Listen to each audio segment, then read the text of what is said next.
Kabisha, it is Love Radio Academy. Kasama pa rin si DJ Rocky. At ito naman ay si DJ Abby. Yon, DJ Abby. Ano na ang shoutout natin dyan? Shout out nga pala sa aking mga kaibigan na sila Nix, Aliyah, and Jessa na kahit stressed, lagi namang fresh. Ayan. Uy, stress pero fresh. Sila bang mga kaibigan mo ay mga estudyante pa lang din? Yes, nag-aaral pa. Same school kayo? Yes, of course. Oh, so paano mo masasabi ba na fresh ang mukha ng isang tao? Dapat ba walang pimple? Wala ba dapat tigidig? Wala ba dapat an-an? Hindi ba dapat malaki yung circle sa mata? Yung ganon. Paano mo masasabing fresh yung isang tao? Para sa akin, syempre hindi naman yung physical na pimples or physical na appearance. Siguro I know. yung personality mo na lang na hindi ka masungit, ganon. Yung parang aura. Yung aura niya, Okay. So, doon ka nagbabatay na freshness ng isang tao, yung aura. Kasi ako, kung tatanungin niyo kung paano ko de-define yung freshness, ako. Dapat pala ganon. Dapat ganon! No Ito naman.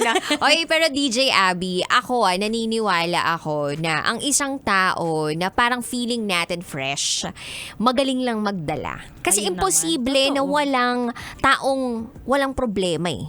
Totoo naman, syempre. Syempre naman may mga tao, alam mo naman, robot ka, no? Walang nararamdaman. True. Ikaw ba, tuwing kailan ka nakakaramdam ng stress? Parang araw-araw po. Araw-araw po, ganun. Ano yung nagtitrigger sa'yo para ma-feel mo na, oh my gosh, I'm stressed right now? Syempre po, kapag marami kang... Wait, huwag muna ako upo. Ayan, Sabi ko nga sa'yo, bastusin mo ko sa lahat ng mga estudyanteng sumasalang po ng Sabado. Pakiusap lamang po ni Rocky Terra, bastusin niyo po ako. Huwag niyo po akong galangin. Alam niyo kung bakit? Kasi nararamdaman ko na sobrang tanda ko pag pinuponyo ko. Ayan, sige, wag na lang. Wag na lang, para lang tayong barkada dito. Wala tayong age gap dito, hello. Okay, Yes, so going DJ. back.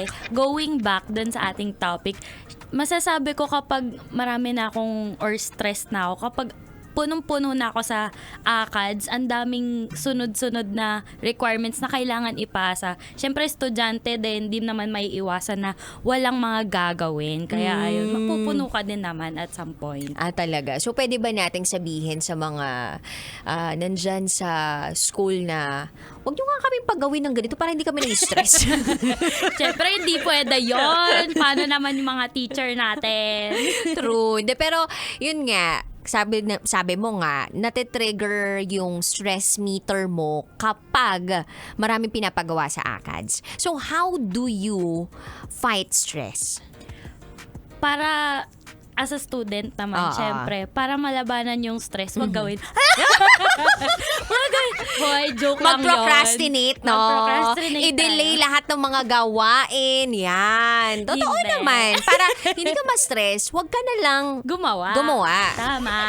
Oo. Bakit mo nga naman, ba't ka naman magduduel talaga dun sa mga bagay na nagpapastress sa'yo? So, kung nagpapastress sa'yo trabaho, edi wag ka nang pumasok sa trabaho. Na, Oo. tama. Nahigahan na lang. Sleep tayo. Totoo. Kinabukasan, wala ka ng trabaho talaga. Tanggal ka na. Wala na. Charot, charot. Pero there are so many ways para malabanan yung stress. Although dapat una sa lahat ino-acknowledge yan. So sabi nga, may nabasa ako recently kasi tinitingnan ko talaga yung mga tinitingnan ko recently yung mga tungkol sa stress kasi feeling ko enough naman yung sleep ko. Yes, consultation pala to. Doktor pala. Ikaw pala, doktor pala ikaw, no? Ikaw pala guest ko ngayon, doktor pala, hindi pala estudyante to.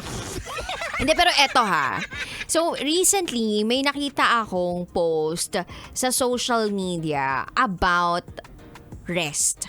Oo. So, Ay, parang nabasa ko po yata. sige, yan. sige. Ano muna yung nabasa mo? Yun yata yung sinasabi nila na as an adult, dapat may sobrang 8 hours kang tulog.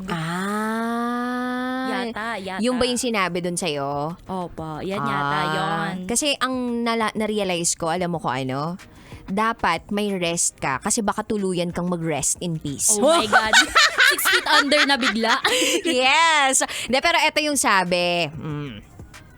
Ever since I learned about the 7 types of rest other than sleeping, my life has changed. Kasi eto daw yun eh. If you are sleeping enough but you are still tired, maybe it's time to consider other types of rest. Wow, at ano naman yon? Okay, so pag nararamdaman mo daw na enough naman yung tulog mo, for example, naka 8 oras ka ng tulog, tapos nararamdaman mo pa rin na pagod ka, maybe meron kang ibang aspeto sa buhay mo na hindi mo binibigyan ng pansin para makapagpahinga ka. Okay, so eto yun. Number 1, physical rest. So kailangan daw may sleep, may meditation, may breathing techniques, meron pang stillness. Wow, Okay, stillness. di ako gagalaw. Yung ba yun? Akala ko yung stillness, yung masakit yung leeg mo. Stiff neck pala yun. Ang corny ko, doon buti na lang tumawa ka. Tatawa po. Oh, thank you ito naman pangalawa, mental rest. Ito daw yung regular breaks throughout work schedule, silence, journaling, music. Wow, tama dito. Ginagawa mo ba yun? Yung stillness, hindi gagalaw. Hindi gagalaw na lang. Hindi ka gagalaw kasi nasa ibabaw ka ng toilet bowl. Tama. Eto pangatlo, may tinatawag daw na social rest. Eto yung nurturing authentic relationships. Pwede rin naman yung magkaroon ka ng alone time or me time. Tapos pwede ka rin makipag-connect sa animals. Wow, animals. Diba? Baka tatahol na ako mamaya. Wow. Ayun. Or pwede rin naman, DJ Abby, yung yung i-socialize mo tao na mukhang animal. Parang may nakakasalubong ako ganun. Talaga ba?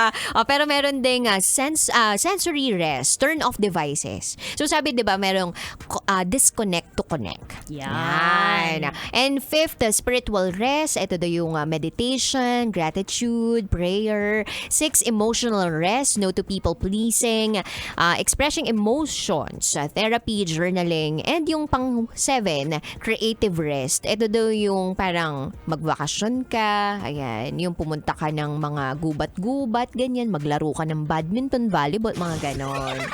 So, wala lang.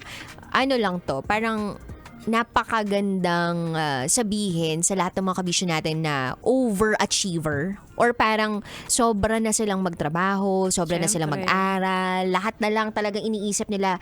And hindi naman masama yun, 'di ba? Kaya lang kapag nagsasuffer na yung katawan mo, Kailangan na magpahinga talaga. true, kasi kapag hindi ka nagpahinga, baka ikaw ay mamahinga. Ayan. Anyway, kabisyo, marami pa kaming pag-uusapan ni DJ Abby dito sa Love Radio Academy. Kasama pa rin si DJ Rocky. At syempre si DJ Abby. Dito lang yan sa stasyong number 1, 90.7 Love Radio. Kailangan pa bang i-memorize yan? Love Radio. Basic!